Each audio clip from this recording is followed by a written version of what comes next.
ഒരു miniature craft idea കണ്ടാലോ? നമ്മുടെ വീട്ടിലൊക്കെ ഉണ്ടാകും ടാപ്പ്, ഒഴിവാക്കിയ ടാപ്പിൻ്റെ ഈ ഒരു റൗണ്ട് ഷേപ്പ് നമ്മൾ കളയണ്ടതിന്. അത് വെച്ചിട്ട് നമുക്കൊരു ക്രാഫ്റ്റ് ചെയ്യാം. കയ്യിലുള്ള വുളൻ ത്രെഡിൽ നിന്ന് ഈക്വലായിട്ട് 2-3 കളേഴ്സ് എടുത്താൽ കുറച്ചുകൂടി വെറൈറ്റി ആവും. ഈക്വലായിട്ട് കുറച്ച് ലെങ്ത്തിൽ കട്ട് ചെയ്യാം. അത് വെച്ചിട്ട് നമ്മൾ ഈ ടാപ്പിൻ്റെ ഈ റൗണ്ടിൻ്റെ ഉള്ളിലായിട്ട് ഒരേപോലെ ഇങ്ങനെ ഞാൻ ഈ വീഡിയോയിൽ കാണുന്ന പോലെ നോട്ട് ഇട്ടു.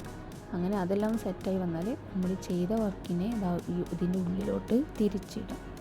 അപ്പോൾ നമുക്ക് ഇതൊന്ന് പഫാക്കിയിട്ട് എടുക്കണം. പിന്നെ ഈ മുകളിലത്തെ ഭാഗം ഒന്ന് കട്ട് ചെയ്ത് ലെവലാക്കി എടുക്കണം. അപ്പോൾ അതിന് വേണ്ടിയിട്ട് ഒരു യാണിൻ്റെ പീസ് എടുത്തിട്ട് ഇതൊന്ന് ലെവലാക്കി കെട്ടിക്കൊടുക്കുക. നമ്മൾ ഏകദേശം ഒരു ക്യാപ്പിൻ്റെ മോഡലിലാണിത് വരിക.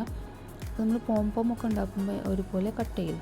ആ ഒരു ഷേപ്പിൽ മുകളിലത്തെ പൊന്തി നിൽക്കുന്ന നൂലുകളൊക്കെ ഒന്ന് ഷേപ്പിൽ കട്ട് ചെയ്യുക. പിന്നെ നമ്മുടെ കയ്യിൽ സ്റ്റോണും വർക്ക് ഒന്ന് മിനുക്കാൻ പറ്റിയ കുറച്ച് ഐറ്റംസ് ഉണ്ടെങ്കിൽ അതൊക്കെ ഒന്ന് ഒട്ടിച്ചെടുത്ത് ഇതിനെ കുട്ടപ്പനാക്കി എടുക്കും. അപ്പോൾ എങ്ങനെയുണ്ട് ഐഡിയ? ഇതുപോലെയുള്ള പിന്നെ സംഭവങ്ങൾ ഉണ്ടെങ്കിൽ ഇനി എടുത്തു വെച്ചോളൂ.